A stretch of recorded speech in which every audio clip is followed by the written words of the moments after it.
গত সপ্তাহে অশান্ত হয় মুর্শিদাবাদ, আর সেই মুর্শিদাবাদে বস সাক্ষাতে বিএসএফ দাবি। শুধু তাই নয়, কমিশনের পরিদর্শনে তুঙ্গে তর্জা।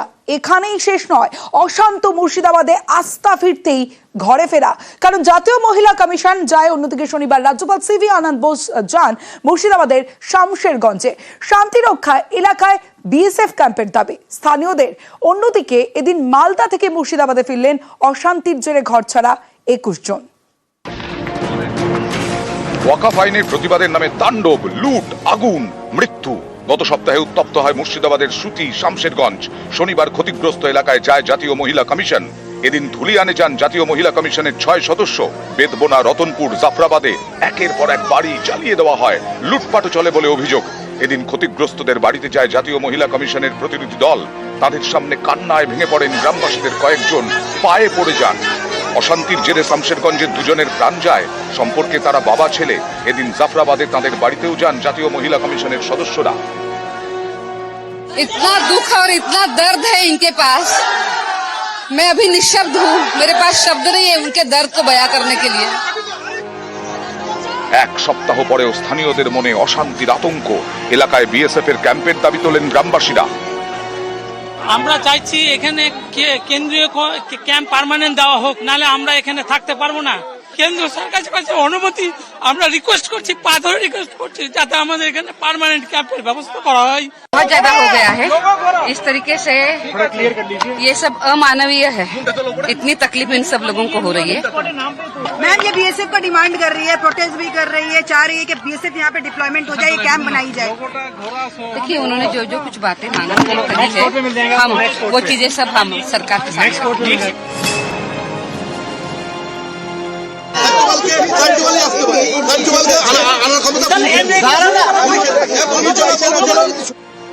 শনিবার দুপুরে ফের উত্তপ্ত ধুলিয়ানের বেদবোনা। রাজ্যপাল এসেও দেখা করেননি। এ নিয়ে ক্ষুব্ধ স্থানীয়রা।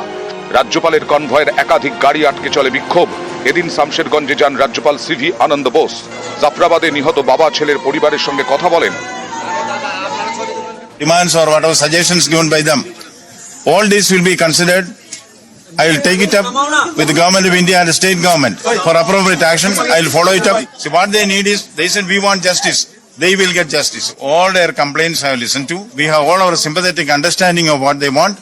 We will do all our best to see that they get justice.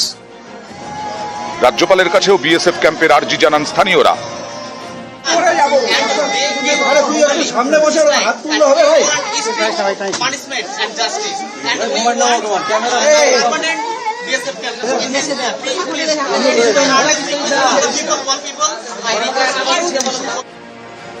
জাফরাবাদের বিভিন্ন ক্ষতিগ্রস্ত এলাকা ঘুরে দেখেন রাজ্যপাল, কথা বলেন গ্রামবাসীদের সঙ্গে। জাফরাবাদ থেকে বেদবোনার ওপর দিয়ে রাজ্যপালের গাড়ি এগোয় ডাকবাংলো মোড়ের দিকে। বেদবোনার রাস্তায় দাঁড়িয়ে থাকা গ্রামবাসীদের সঙ্গে কথা না বলেই এলাকা ছাড়েন রাজ্যপাল সিভি আনন্দ বোস। এতেই ক্ষুব্ধ হন রাস্তার পাশে অপেক্ষায় থাকা গ্রামবাসীরা। রাজ্যপালের কনভয়ের একাধিক গাড়ি আটকে চলে বিক্ষোভ।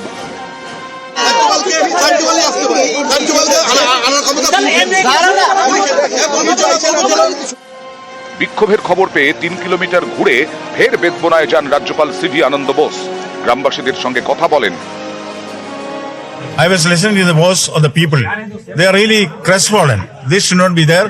Their faith has to be re-established. Their security has to be given.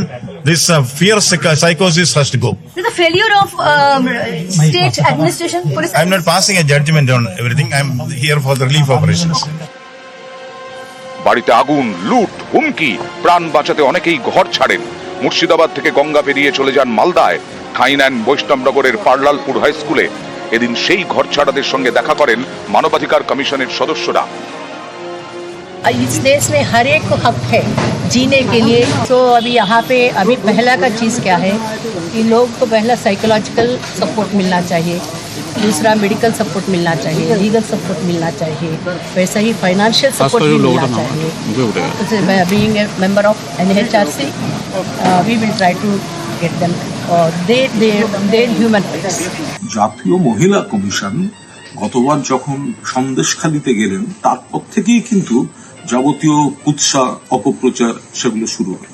কিভাবে কুৎসা করা যায় সেগুলো তারা তখন ডিজাইন করেছিলেন। এখন মুর্শিদাবাদে তার রিপিটেশন ঘটছে। অপপ্রচার নিজেদের মতো করে বসিয়ে নিয়ে তারপর ছড়িয়ে দেওয়া হবে।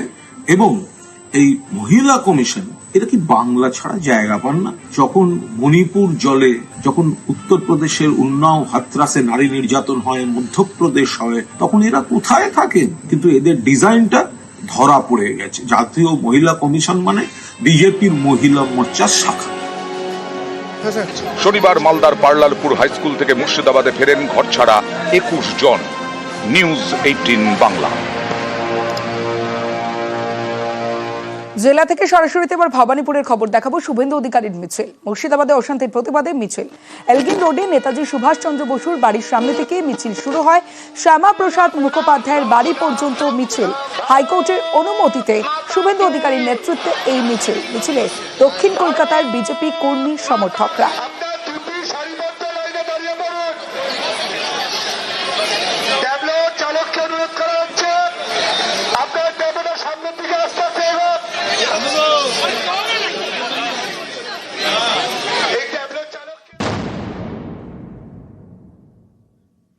সুকান্ত মজুমদারের বিরুদ্ধে এবার এফআইআর। বিজেপি রাজ্য সভাপতির বিরুদ্ধে এফআইআর দায়ের। মালদা মুর্শিদাবাদে উস্কানিমূলক মন্তব্যের অভিযোগে এফআইআর। ইংরেজবাজার থানায় অভিযোগ ঈশা খান চৌধুরীর। এফআইআর কংগ্রেস সাংসদ ঈশা খান চৌধুরীর। বিজেপি নেতা অর্জুন সিং এর বিরুদ্ধেও অভিযোগ। রিসেন্টলি আমাদের মালদা মুর্শিদাবাদে দুটো দুর্ঘটনা হয়েছে, অশান্তি হয়েছে, কিন্তু সুকান্ত মজুমদার আর অর্জুন সিং তারা মালদার পরিস্থিতির ব্যাপার যে ল্যাঙ্গুয়েজ ইউজ করেছেন এটা আমরা মানতে পারি না। এরকম কথা বলতে পারেন না যে কমিউনিটির মধ্যে হিংসা বানানো হয়। আর তার জন্য আমাদের আজকে এই অভিযোগ আমরা করছি ইংলিশবাজার থানাতে। ওনার এফআইআর করা ওনার অধিকার আছে, এফআইআর করেছেন। কিন্তু আমার প্রশ্ন হচ্ছে উনি এখন কেন এফআইআর করতে এলেন? যখন সেই হিন্দুরা ওখান থেকে পালাতে বাধ্য হচ্ছিল তখন ঈশা খান চৌধুরী বিবেক কি জাগেনি, নাকি তখন বিবেক অন্য কোথাও গিয়ে ঘুমোচ্ছিল? তো তখন কেন বিবেকটা জাগেনি? কেন তাদেরকে আটকানোর জন্য কোনো চেষ্টা করেননি? কেন তাদের বিরুদ্ধে কোনো এফআইআর করার চেষ্টা করেননি? বালুরঘাটের সুকান্ত মজুমদারের মিছিলে ধুন্ধুমার। মুর্শিদাবাদে অশান্তির প্রতিবাদে এসডিও অফিস অভিযান বিজেপিরা। সাংসদের নেতৃত্বে মিছিল অভিযান বিজেপি পুলিশ। তুমুল ধস্তাধস্তি, পুলিশের লাঠিচার্জ বালুরঘাটে।